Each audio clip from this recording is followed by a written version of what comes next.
ان الحمد للہ بسم اللہ وحدہ والصلاة والسلام علی من لا نبی بعدہ اعوذ باللہ من الشیطان الرجیم بسم اللہ الرحمن الرحیم۔ آج ایک بڑے اہم موضوع پر انشاءاللہ میں گفتگو کرنے کی کوشش کروں گا۔ جیسا کہ مولانا ناصر صاحب نے فرمایا، ہمارے معاشی و معاشرتی مسائل اور ان کے ممکنہ حل۔ آج اس وقت ملک کے اندر ہر شخص جو ہے وہ پریشان ہے اور معیشت کی فکر میں لگا ہوا ہے، تو انشاءاللہ اس کے اسباب اور قرآن و سنت کی روشنی میں اس کے مسائل کیسے حل ہو سکتے ہیں اس پر کوشش کروں گا۔ اعوذ باللہ من الشیطان الرجیم بسم اللہ الرحمن الرحیم۔ ان الدین عند اللہ الاسلام۔ وقال اللہ تبارک وتعالی ان اللہ لا یغیر ما بقوم حتی یغیروا ما بانفسہم۔ وقال اللہ تبارک وتعالی ومن اعرض عن ذکری فإن له معیشۃ ضنکا ونحشرہ یوم القیامۃ اعمی قال رب لم حشرتنی اعمی وقد كنت بصیرا۔ وقال اللہ تبارک وتعالی قل یا عبادی الذین اسرفوا علی انفسہم لا تقنطوا من رحمت اللہ ان اللہ یغفر الذنوب جمیعا انہ هو الغفور الرحیم۔ وقال اللہ تبارک وتعالی الا من تاب وآمن وعمل عملا صالحا فأولئک یبدل اللہ سیئاتہم حسنات وکان اللہ غفورا رحیما۔ پاکستان 1947 میں معرض وجود میں آیا۔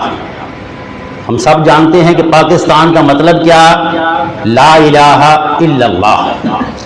اب سوچنا یہ ہے کہ 75 سال گزرنے کے بعد کیا جس مقصد کے لیے ہم نے پاکستان کو بنایا تھا اور ہزاروں لاکھوں انسانوں نے اپنی جانوں کی قربانی دی اور ہماری ماؤں بہنوں بیٹیوں کی عصمتیں لوٹی، کیا جس مقصد کے لیے ملک حاصل کیا گیا تھا کیا اس کو عملی طور پر ہم نے حاصل کر لیا کہ نہیں؟ اور پھر معیشت کہ ہمارے جو اہداف ہیں، جس طریقے سے ملک کو ہمیں چلنا چاہیے چلانا چاہیے، کیا وہ ہم نے حاصل کیے ہیں کہ نہیں؟ تو اس کے لیے میں کچھ پڑھے لکھے حضرات کے لیے کچھ ڈیٹا شیئر کر دیتا ہوں آپ حضرات کے ساتھ، تو پھر آگے اس کے اسباب اور اس کے ممکنہ حل کی طرف چلیں گے۔ جب پاکستان معرض وجود میں آیا تو اس وقت ہمارے اوپر قرضہ جو تھا وہ زیرو تھا۔ کتنا تھا قرضہ؟ زیرو۔ اور یہ بڑھتے ہوئے 95-96 میں تقریباً 30 بلین 30 ارب ڈالر تک پہنچ گیا۔ اس کے بعد 2002 اور 2003 میں یہ تقریباً 35 ارب ڈالر تک پہنچ گیا، جو کہ بڑھتے بڑھتے 2017-18 میں 95 ارب ڈالر تک پہنچ گیا۔ اچھا، اب اس میں دیکھنا یہ ہے کہ 2007 میں پاکستان کی آبادی کا ہر آدمی جو ہے وہ 30,000 روپے کا مقروض تھا۔ 2013 میں ہر شخص 75,000 روپے کا مقروض تھا۔ 2018 میں 1,18,800 کا مقروض تھا۔ 2022 میں 1,93,000 یعنی تقریباً 2 لاکھ ہر آدمی جو بے روزگار ہے وہ بھی 2 لاکھ ادا کرے تو یہ قرضے اتر سکتے ہیں۔ تو ہر تبدیلی کے لیے ایک نیا نعرہ لگتا ہے، کبھی سوشلزم کا، کبھی اسلامی سوشلزم کا، کبھی جمہوریت کا، کبھی تبدیلی کا، نئے پاکستان کا۔ میں اس بحث میں نہیں پڑھنا چاہتا، لیکن تمام تبدیلیاں جس کو حاصل کرنے کے لیے ہم دن رات کوشش کرتے رہے ہیں وہ ہمیں الٹا قرضوں کی دلدل میں پھنساتے رہے ہیں۔ تو پاکستان کے اندر امپلائمنٹ جو ہے، کتنے لوگ باروزگار ہیں، اس کا میں تھوڑا سا ڈیٹا آپ کے ساتھ شیئر کرتا ہوں۔ 1986 میں 26.96 ملین یعنی 2 ارب 69 لاکھ کے قریب 2 کروڑ 69 لاکھ کے قریب لوگ جو تھے نا ان کو روزگار مل رہا تھا، لیکن 2019 میں وہ بڑھ کر 6 کروڑ 40 لاکھ تک پہنچ گیا، اور یہ ٹوٹل آبادی کا کتنے پرسنٹ ہے؟ 27.8%. یعنی پاکستان کی جو اس وقت 22-23 کروڑ آبادی ہے، 2019 میں صرف 27.8% لوگوں کو روزگار کے مواقع فراہم تھے. اچھا، ایگریکلچر جو ہے، زراعت جو ہے، یہ ہمارے ملک کی ریڑھ کی ہڈی ہے، اور یہ پاکستان کا جو جی ڈی پی ہے اس کا 18.9%، اور اس میں تقریباً جتنے ٹوٹل امپلائیز ہیں، جتنے لوگوں کو روزگار ملا ہوا ہے، اس کا 42.3%، یعنی 42% لوگ جو ہیں اس زراعت کے اندر مصروف ہیں. اگر ہم زراعت کے شعبے کو ترقی دیں تو یہ ہمارے ملک کے لیے، تو اب دیکھنا یہ ہے کہ ہمارے ملک کا کتنا ایریا جو ہے وہ زرعی ہے، اور اس کو ہم یوٹیلائز کر رہے ہیں، اس کو استعمال کر رہے ہیں. 22.1 ملین ہیکٹر جو ہے 79.6 میں سے، جو کہ 27.76%، یعنی آبادی کا 27% لوگ باروزگار ہیں، اور زمین پاکستان کا جتنا رقبہ ہے اس کا صرف 27-28% جو ہے اس پہ ایگریکلچر ہے. باقی ساری ویران، ریگستان اور بنجر ضائع کر رہے ہیں اس ریسورسز کو. اگر اس ریسورسز کو 100% استعمال کر لیا جائے، پلان کر لیا جائے 3 سال میں، 5 سال میں، 10 سال میں، اس زمین کو لوگوں کو الاٹ کر کے، تو کتنے لوگوں کو روزگار مل سکتا ہے. اس میں سے ہمارے صرف 5.78% لینڈ جو ہے زمین، اس پہ فارسٹ ہے، جنگلات ہیں، جو کہ بہت کم ہے. اس لیے کہ کاربن امیشن، ہم پیٹرول اور ڈیزل اور دوسرے ایندھن کو اتنا بے تحاشا استعمال کر رہے ہیں کہ کاربن ڈائی آکسائڈ جو ہے وہ گلوبل وارمنگ اور اس قسم کی جو چیزیں پیدا کر رہی ہیں، تو اس کے لیے جنگلات بڑے اہم اور ضروری ہوتے ہیں. لیکن پاکستان میں صرف 5.78% ہے.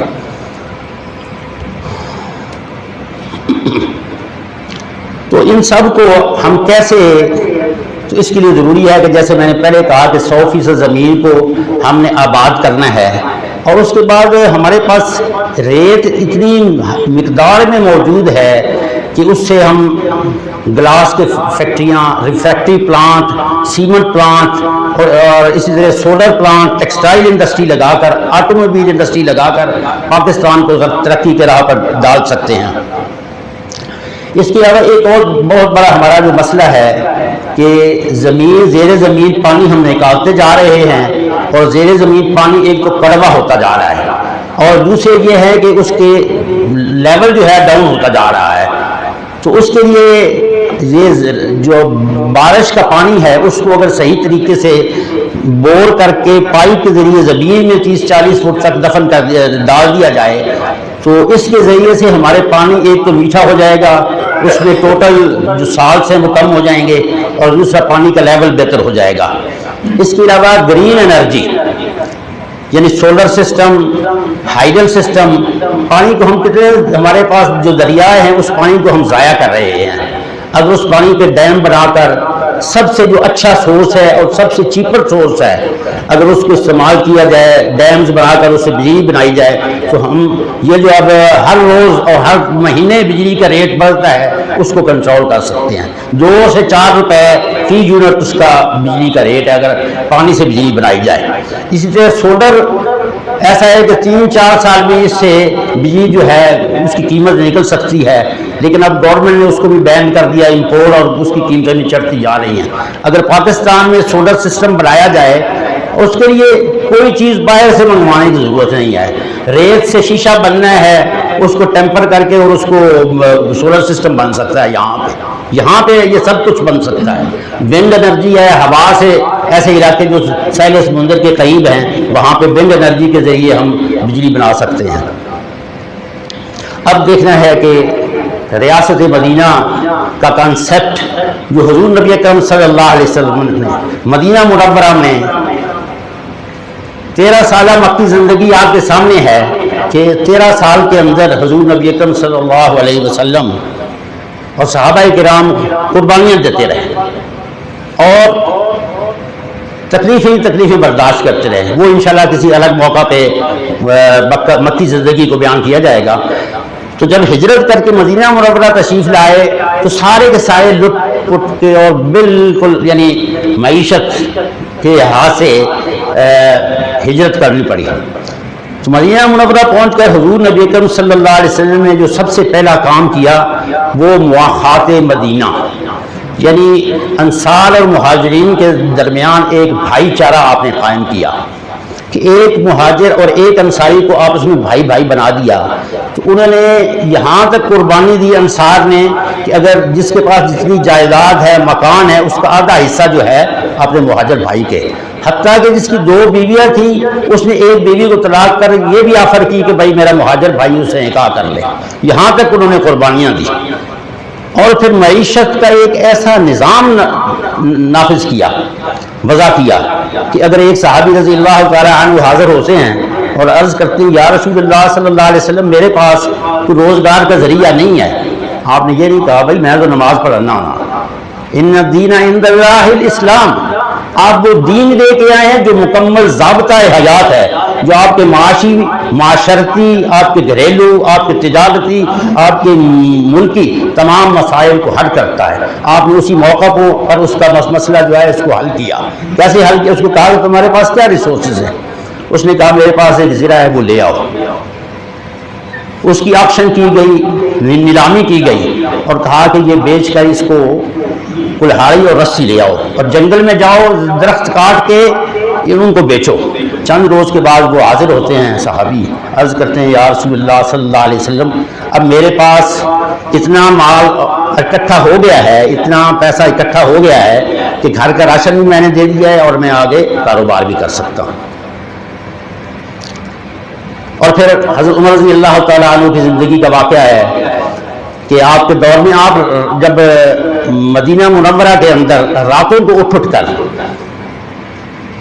گشت کرتے تھے، گشت کرتے ہوئے ایک خیمے کے قریب سے گزرتے ہیں تو اندر سے بچوں کے رونے کی آواز آ رہی ہے. پتہ کیا تو پتہ چلا کہ وہ کئی روز سے بھوکے ہیں اور گھر میں کھانے پینے کے لیے کچھ نہیں ہے. اور ماں جو ہے اس نے کچھ چند چمڑے کے ٹکڑے اور اس قسم کی چیزیں آگ جلا کر اس کے اوپر رکھا ہوا ہے اور کہا کہ بھائی میں اس کوشش میں ہوں کہ بچے اس امید میں کہ یہ کھانا پک رہا ہے، ہو سکتا ہے سو جائیں. تو حضرت عمر رضی اللہ تعالی عنہ فوراً اٹھے، اپنے غلام حضرت اسلم رضی اللہ تعالی عنہ کو لیا اور بیت المال میں سے ایک بوری بھری اپنے کندھے پہ رکھی اور لے کے آئے اور اس عورت کے حوالے کرتے ہیں اور خود آگ کے اندر پھونک لگا رہے ہیں اور اس کا دھواں جو ہے آپ کی داڑھی میں سے گزر رہا ہے. اور پھر جب کھانا تیار ہو گیا اور رستے میں چلتے ہوئے حضرت اسلم رضی اللہ عنہ کے غلام ہیں، وہ کہتے ہیں اے امیر المومنین یہ بوری جو ہے یہ میرے کندھے پہ رکھ دیں. آپ نے فرمایا اے اسلم قیامت والے دن میرا بوجھ تم نہیں اٹھاؤ گے، میں نے ہی اٹھانا ہے، اس لیے میں یہ بوری میں ہی اٹھا کے لے کے جاؤں گا، یہ گٹھڑی میں ہی اٹھا کے لے جاؤں گا. تو جب بچوں نے کھانا کھا لیا تو پھر کہتے ہیں میرا دل چاہتا ہے کہ جس طرح بچوں کو میں نے روتے ہوئے دیکھا ہے کچھ تھوڑی دیر ان کو ہنستے ہوئے مسکراتے ہوئے بھی دیکھ لوں. تو جب چلنے لگے تو وہ عورت کہتی ہے کہ اے اللہ کے بندے خلیفہ تو تمہیں ہونا چاہیے تھا. آپ نے ارشاد فرمایا ہے کہ جب تم وہاں دربار میں آؤ گی تو مجھے ہی وہاں پہ پاؤ گی، یعنی خود خلیفہ تھے لیکن ظاہر نہیں کیا. اور اسی طرح ایک دفعہ گشت کر رہے ہیں تو ماں بیٹی آپس میں کوئی گفتگو کر رہی ہے. ماں کہہ رہی ہے کہ دودھ جو ہے بکریاں کم دیتی ہیں اور مہنگائی بہت ہے، خرچے پورے نہیں ہو رہے ہیں، نقصان ہو رہا ہے، تھوڑا سا پانی ملا دو. تو بیٹی نے کہا نہیں اماں جان، اللہ تعالیٰ ناراض ہوں گے، یہ کام نہیں کرنا میں نے. وہ پھر کہتی ہے بار بار اصرار کے باوجود وہ کہتی ہے پھر میں تو یہ کام نہیں کر سکتی. تو کہتی تمہیں پتہ نہیں ہے کہ حضرت عمر رضی اللہ تعالی عنہ کی دور خلافت ہے اور وہ امیر المومنین ہیں. تو ماں کہتی ہے امیر المومنین ان کو کیا پتا. تو بیٹی جواب دیتی ہے امیر المومنین کو نہیں پتا لیکن میرا اللہ تو دیکھ رہا ہے. تو یہ الفاظ حضرت عمر رضی اللہ تعالی عنہ نے سنے. صبح دربار میں بلایا ماں بیٹی کو، لوگوں سے پوچھا، پورا واقعہ بیان کیا. لوگ کہتے ہیں کہ اس عورت کو سزا دی جائے. آپ نے فرمایا نہیں، سزا کی ضرورت نہیں ہے۔ اس کے بعد اپنے تینوں بیٹوں کو بلایا، دو بیٹے حضرت عبداللہ بن عمر اور عبد الرحمن بن عمر رضی اللہ تعالی عنہما، دونوں کا نکاح ہو چکا تھا، تو تیسرے بیٹے حضرت عاصم رضی اللہ تعالی عنہ کا نکاح اس لڑکی کے ساتھ کر دیا۔ پھر ایسی ایمان والی اور دین پر عمل کرنے والی جب بچیاں جو ہیں ان کے ساتھ نکاح کیا جاتا ہے تو پھر اس میں سے اولاد کون سی پیدا ہوتی ہے کہ اس بیٹی سے جو نواسی پیدا ہوئی، نواسا پیدا ہوا، وہ حضرت عمر ثانی، حضرت عمر بن عبدالعزیز رضی اللہ رحمۃ اللہ علیہ تھے، جن کو عمر ثانی بھی کہتے ہیں۔ اسی طرح عمر رضی اللہ تعالیٰ عنہ مسجد اقصی کا واقعہ ہے کہ وہاں مسلمان اس کو فتح کرنے کے لیے جاتے ہیں،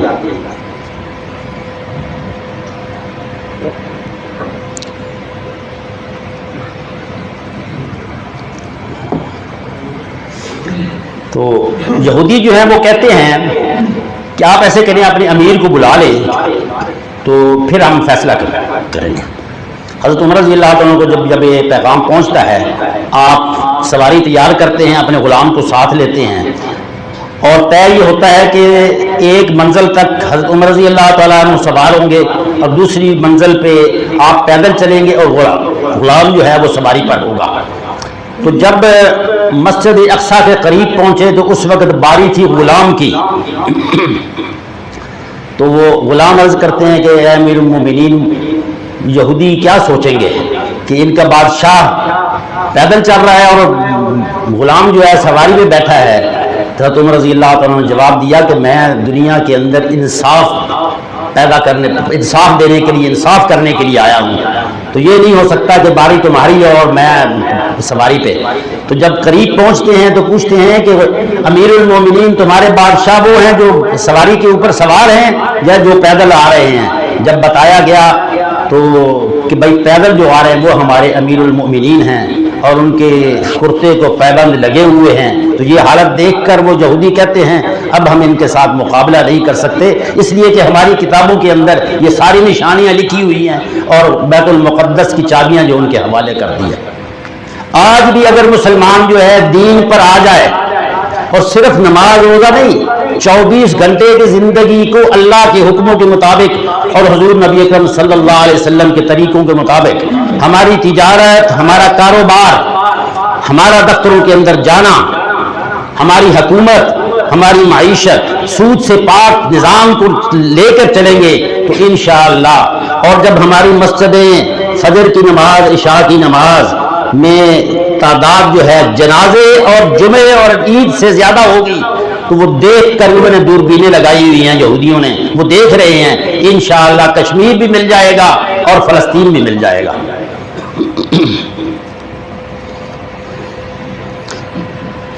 اللہ اکبر۔ اسی طرح حضرت عمر رضی اللہ تعالیٰ عنہ اپنے ٹائم کا خیال رکھنا ہے، اگر آپ مناسب سمجھیں گے تو اس کو مائنڈ اپ کر کے اگلے ہفتے بھی کیا جا سکتا ہے، لیکن اگر آپ بیٹھنا چاہیں خوشی سے تو پھر انشاءاللہ کنٹینیو کرتے ہیں، بتا دینا مجھے۔ حضرت عمر رضی اللہ تعالیٰ اپنی خلافت کے دور میں اپنے جو گورنرز مقرر کرتے تھے مختلف علاقوں کے اندر، کتنے علاقے کے آپ امیر تھے؟ 22 لاکھ مربع میل کے۔ تو یہ کمیونیکیشن کا، یہ موبائل اور ٹیلی فون اور یہ گاڑیاں اور ہوائی جہاز تو اس زمانے میں ہوتے نہیں تھے، تو اس کا ایک نظام انہوں نے، ڈاک کا نظام الگ ہے اور کمیونیکیشن کا نظام الگ ہے، اور اپنے گورنرز کو چھان پھٹک کر، یہ نہیں ہے کہ بھئی یہ امیر ہے اور یہ میرا بیٹا ہے یا رشتہ دار ہے اس کو گورنر لگا دیا، نہیں، اس کی صداقت، امانت اور اس کے تقوی کو دیکھا کرتے تھے۔ تو ایک صحابی رضی اللہ تعالی عنہ جن کو سعید بن عامر رضی اللہ تعالی عنہ، ان کو مقرر کرتے ہیں شام کے ایک علاقے میں گورنر۔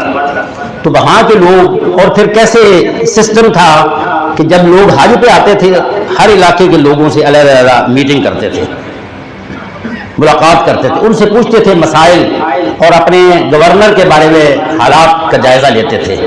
تو لوگوں نے 4 شکایتیں کی کہ بھائی ہمیں اور کوئی شکایت نہیں ہے اپنے گورنر سے، صرف 4 شکایتیں ہیں۔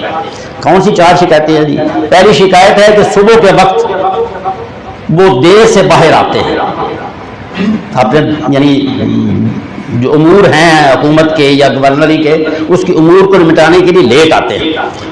اور دوسرا یہ ہے کہ رات کو اگر کسی کو کوئی کام پڑ جائے، کوئی ایمرجنسی ہو، چلا جائے، تو وہ گھر سے باہر نہیں آتے۔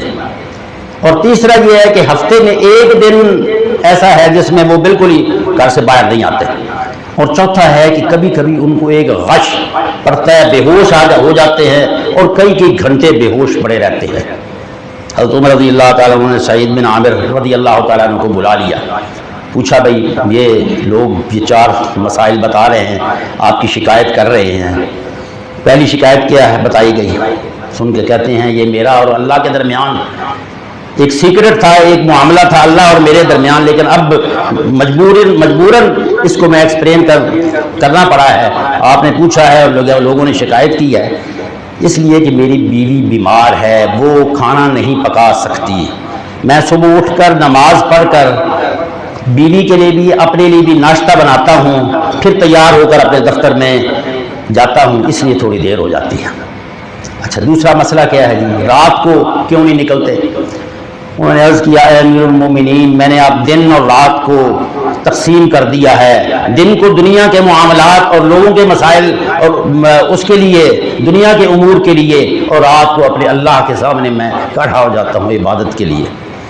اور تیسرا مسئلہ کیا ہے، یہ ہفتے میں ایک دن، کہ آج میرے پاس ایک ہی کپڑے کا جوڑا ہے، ایک ہی کپڑے کا جوڑا ہے جس کو 6 دن پہنتا ہوں، 7ویں دن اسی کو دھو کر پھر دوبارہ پہن لیتا ہوں، اس لیے میں اس دن باہر نہیں آتا۔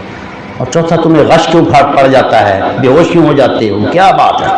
فرمایا کہ وہ صحابہ کرام کی ایک جماعت تھی جس میں سے ایک صحابی رضی اللہ تعالی عنہ کو شہید کیا گیا تھا، اس میں وقت حالت کفر میں تھا، تو ان قتل کرنے والوں میں اور تیر برسانے والوں میں بھی شامل تھا، اس لیے جب وہ میں یاد کرتا ہوں تو مجھے افسوس ہوتا ہے، دکھ ہوتا ہے، غش کھا کے میں گر جاتا ہوں۔ تو یہ چاروں باتیں سن کے حضرت امیر المومنین رضی اللہ تعالیٰ عنہ نے کہا یا اللہ تیرا شکر ہے کہ میں نے جو سلیکشن کی ہے وہ صحیح سلیکشن کی ہے، اور ان کو کچھ اشرفیاں دیں کہ یہ لے جاؤ اور آپ نے یہ اپنے ذاتی ضروریات کو پورا کرنے کے لیے خرچ ہوں۔ لیکن اس اللہ کے ولی نے کیا کیا، وہ ساری کی ساری اشرفیاں جو ہے وہ ایک صحابی کو دیتے ہیں کہ یہ جاؤ، جا کر ساری کی ساری، ایک پیسہ اس میں سے نہیں رکھا، اور ساری کی ساری اللہ کی امانت سمجھتے ہوئے غریب اور ضرورت مندوں میں تقسیم کر دی۔ اگر ہم موازنہ کریں دنیا کے اندر بڑے بڑے بادشاہ جو گزرے ہیں، اس کو دور خلافت عمر رضی اللہ تعالیٰ عنہ کے ساتھ، تو سکندر اعظم بہت بڑا بادشاہ سمجھا جاتا ہے۔ اس کی جو سلطنت تھی وہ 5 سال کے اندر اس کے مرنے کے بعد ختم ہو گئی، اور اس نے 1.7 ملین اسکوائر مائل جو ہے، 17 لاکھ مربع میل جو ہے 15 سال کے اندر اس نے فتح کیا۔ اور جب اس نے سور کا علاقہ ہے الجیریا میں، وہاں اس نے 1000 بندوں کو قتل کر دیا، بے گناہ بندوں آدمیوں کو۔ اور اس نے جب ایک اور استہر علاقہ ہے تبوک کے نزدیک، وہاں اس نے جتنے مرد تھے سب کے سب کو ختم کر دیا، قتل کر دیا۔ اور اسی طرح بڑے بڑے جرنیلوں کو اس نے قتل کیا۔ تو اب ہم آتے ہیں کہ بھائی ان مسائل کو حل کرنے کے لیے ہمیں سب سے پہلے اپنے کچھ ٹارگٹس فکس کرنے ہیں۔ جب تک کوئی گولز اور ٹارگٹ فکس نہ کیے جائیں تو مسائل حل نہیں ہوتے۔ جیسے معیشت کا میں نے پہلے بیان کیا ہے کہ ہمارے جو ریسورسز ہیں، جیسے زمین کا 72% بیکار پڑا ہے، اور 72% ہمارے لوگ جو ہے وہ بے روزگار ہیں، ان لوگوں کو اس زمین کے اوپر لگا کر آباد کیا جائے، اور پھر جو ہمارے معدنیات اور دوسرے قیمتی ذخائر ہیں ان کو استعمال کر کے ایسی انڈسٹری لگائی جائے جس سے ایکسپورٹ بڑھ سکے۔ پھر ہم اپنے وقت کو بڑا ضائع کر رہے ہیں۔ رات اللہ نے بنائی ہے سونے کے لیے، آرام کے لیے، اور دن بنایا ہے کام کرنے کے لیے، لیکن ہم رات کو جاگتے رہتے ہیں اور دن 11-12 بجے اٹھ کے کام پہ چلے جاتے ہیں۔ یہ اس جمعہ پہ ایک مفتی صاحب جمعہ میں پڑھ رہا تھا، وہ فرما رہے تھے کہ ایک دوست نے رات 1:30 بجے مجھے ٹیلی فون کیا، کہتے ہیں مفتی صاحب کیسی طبیعت ہے آپ کی؟ میں نے کہا جی الحمدللہ۔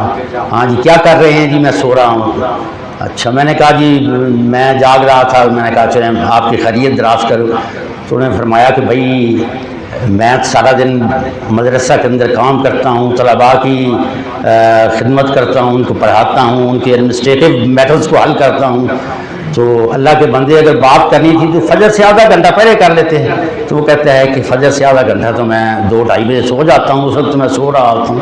تو یہ ہماری زندگی کے احوال ہیں، کتنی دکھ اور درد کی بات ہے کہ ہم راتوں کو، اور صبح چاہیے کہ 7-8 بجے اپنے کاروبار پہ جائیں اور شروع کریں، لیکن ہم اس وقت کو ضائع کر رہے ہیں۔ اور دوسرا جو ایک مسئلہ ہے وہ ہم نکاح، اس میں ہم اتنی رسومات اور اتنے خرچ کرتے ہیں۔ اس میں آتا ہے کہ حضرت فاطمہ رضی اللہ تعالیٰ عنہا کا جب نکاح تھا، حضرت علی رضی اللہ تعالیٰ عنہ کی طرف سے پیغام آیا، تو آپ نے اللہ تعالیٰ کی طرف سے بھی اس کی تائید ہو گئی۔ تو اس وقت تک آپ نے حامی نہیں بھری جب حضرت فاطمہ رضی اللہ تعالیٰ عنہا سے پوچھ نہیں لیا کہ اے میری بیٹی یہ رشتہ آیا ہے، تمہاری کیا رائے ہے۔